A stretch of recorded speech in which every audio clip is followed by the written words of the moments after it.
L'objectif de cette vidéo, c'est que vous puissiez reproduire à tête reposée l'exercice qui est demandé dans la partie 2 concernant la suppression des appels de fichiers CSS sur un site. Donc CSS, c'est Cascading Style Sheet et c'est ça qui va permettre la mise en forme d'un site. Ici, par exemple, je suis sur celui de la Segos, segos.fr, et je vais aller donc ouvrir la console. Alors, pour rappel, hop, je un clic droit, j'arrive ici, éléments, et là on voit effectivement qu'il y a des styles, on dit bien, ben voilà, ici si ça contient telle classe, voilà les éléments visuels qui doivent être appliqués. Et on voit qu'en fait ça fait référence ici à un fichier qui contient eh bien, tout ce qu'il faut pour cette mise en forme. Alors la façon dont ça se passe pour le navigateur, c'est que tous les fichiers qui donnent les indications sur la mise en page seront contenus ici, voilà, dans ces fichiers style sheet. C'est-à-dire que ici, ce que l'on a là, eh bien, c'est ce que l'on demande au navigateur de lire ici. C'est le même fichier. En conséquence, si on supprime ici ces fichiers, donc comment je fais? Je clique ici, j'ai trois petits points qui apparaissent, hop, je vais supprimer l'élément.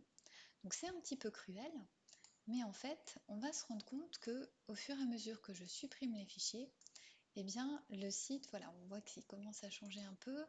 Le site va devenir de moins en moins joli. Et je continue en fait, dès que je vois Style Sheet, là, et là ça y est, on a donné le coup de grâce. On voit que tous les éléments sont là, mais que ça ressemble furieusement à un site au premier temps du web, quoi. Quand c'était effectivement une succession de liens bleus, pas très très jolis.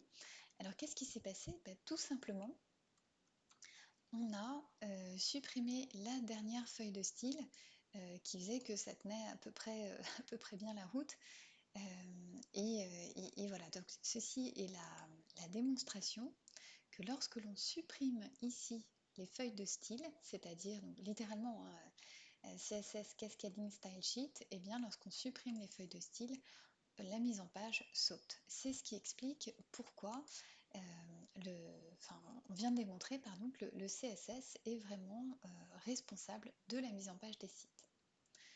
Maintenant, si je rafraîchis, donc là à ce moment-là tout redevient normal, heureusement, et ce dont je vais m'apercevoir quand je regarde ici voilà, ces différentes style sheets, c'est qu'en fait on a une indication média min width égale, min width égale, min width égale. Qu'est-ce que ça veut dire? C'est-à-dire que selon la taille de l'écran qui va apparaître ici, donc là par exemple si je bouge, on voit là je suis à 1001 pixels 999, et bien ce seront différentes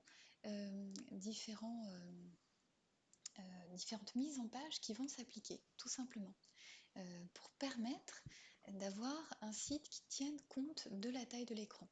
Donc là, par exemple, cette feuille de style sera appliquée à partir du moment où l'écran fait au moins 980 pixels. C'est-à-dire, alors ici, j'y suis pas, et hop, on voit que le changement est vraiment là, autour de 980 pixels. Voilà, on change de feuille de style. Et donc, si jamais je le supprime, eh bien, c'est cette feuille de style qui va prendre le relais. Donc là, c'est minimum 768 pixels. Si jamais je supprime, c'est celle-ci qui va prendre le relais. Taille maximum 980. Très bien. Et enfin, si je supprime la dernière, eh bien, il n'y a plus du tout de mise en page. Ah non, celle-ci, c'est ce qui va s'appliquer. Voilà. Ah, il y en a encore une. Et voilà.